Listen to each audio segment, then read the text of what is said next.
Income কিভাবে আসতে পারে, টাকা পয়সা কিভাবে আসতে পারে তোমাদের কাছে? ওকে, আর আর কিভাবে আসতে পারে? ওকে,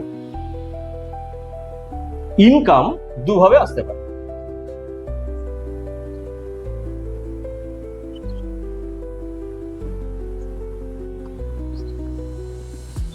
জব অ্যান্ড বিজনেস, এছাড়া আর কোনো ইনকামের রাস্তা? এছাড়া আর কোনো ইনকামের রাস্তা কার মনে হয় এর বাইরে ইনকামের রাস্তা আছে? কে বলতে পারবে? ইন্টারাক্ট করতে হবে, কিন্তু এত সাইলেন্ট থাকলে হবে না। তোমরা যদি এত সাইলেন্ট হও তাহলে জব তোমরা করবে কিভাবে? ইন্টারভিউ ক্র্যাক করতে পারবে না, কেউ পছন্দই করবে না তোমাদেরকে। To be talkative.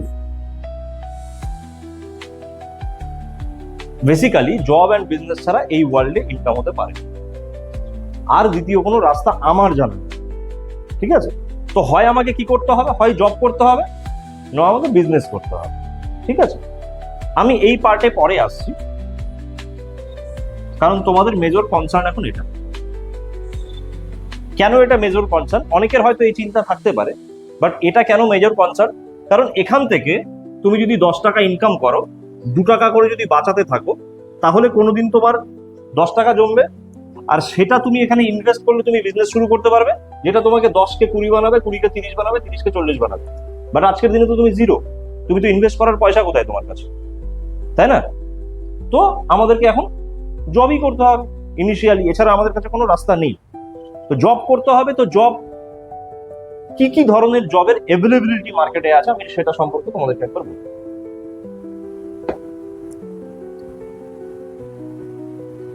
আমি ঘন্টাখানেক তোমাদের সাথে থাকবো, ঠিক আছে? এবং এই 1 ঘন্টা তোমাদের লাইফে অনেক কিছু তোমাদেরকে দিয়ে যাবে, যেটা তোমাদের এজে আমি পেলে পরে আমি হয়তো বেটার জায়গায় থাকতাম। দেখো, জবের না দুটো ক্যাটাগরি হয়। একটা ক্যাটাগরি হচ্ছে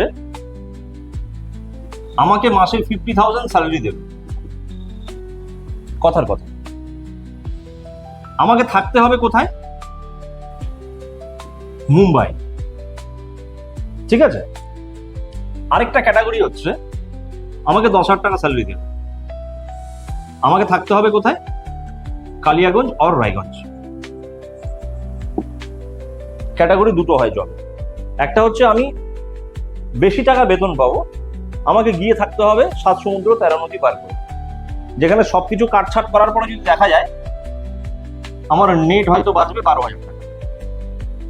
ঠিক আছে, থাকতে হবে আমাকে, যাওয়া আসার খরচ আছে, সুস্থতা অসুস্থতা আছে, খাওয়ার খরচ আছে, থাকার খরচ আছে, অনেক কিছু আছে। সেখানে আমার টিকবে হয়তো 12,000 টাকা। আর আমি রায়গঞ্জ কালিয়াগঞ্জে থাকবো, আমার টোটাল টাকাটাই টিকবে। কারণ আমি যেখানে কাজ করব সেখানে আমি কিছু খরচাপাতিও পাবো, তো সেই খরচাপাতি দিয়ে আমার আদার্স কাজগুলো চলে যাবে। তাহলে আলটিমেটলি তোমাদের যা কোয়ালিটি এই মুহূর্তে, তোমাদের যা এজ, তোমাদের যা কোয়ালিটি, তার মানে আমাদেরকে লোকাল জব খুঁজতে হবে। আমার এক্সপিরিয়েন্স অনুযায়ী এই ধরনের জব 90% করে মার্কেটে বেরোচ্ছে। দেখবে বিভিন্ন জায়গায় জব আছে, এই আছে, সেই আছে, এই আছে, ওই ব্যাপার, সেই ব্যাপার, এইভাবে তুমি ফোন করবে, তোদের ট্র্যাপে পড়ে যাবে, এই করতে গিয়ে 1,000-1,200 টাকা চলে যাবে, তারপরে ফোন সুইচ অফ। ঠিক আছে, অতএব আমরা এই ধরনের কোনো কিছুতে এই মুহূর্তে তাকাবো না।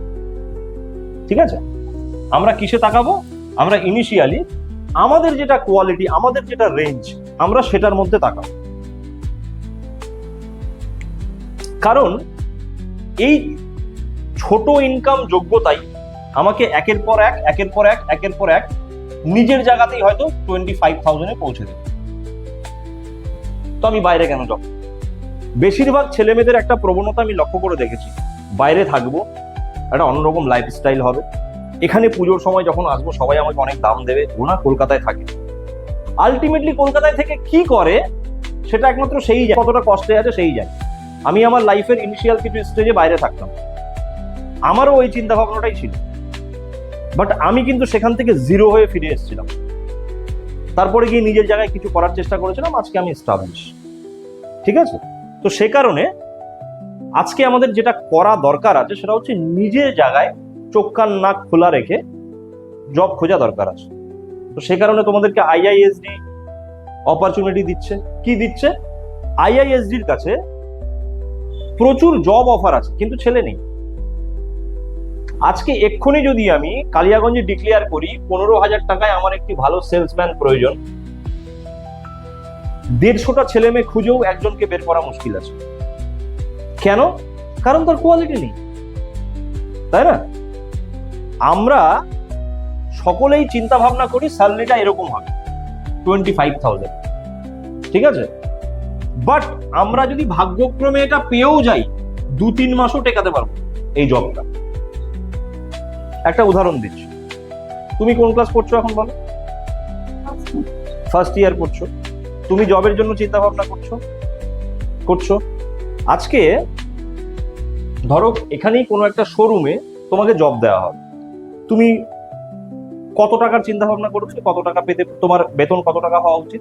ধরো একটা টেলিকলিং এর জব আছে, কত টাকা বেতন হওয়া উচিত তোমার? কত টাকা বেতনে তুমি কাজ করবে?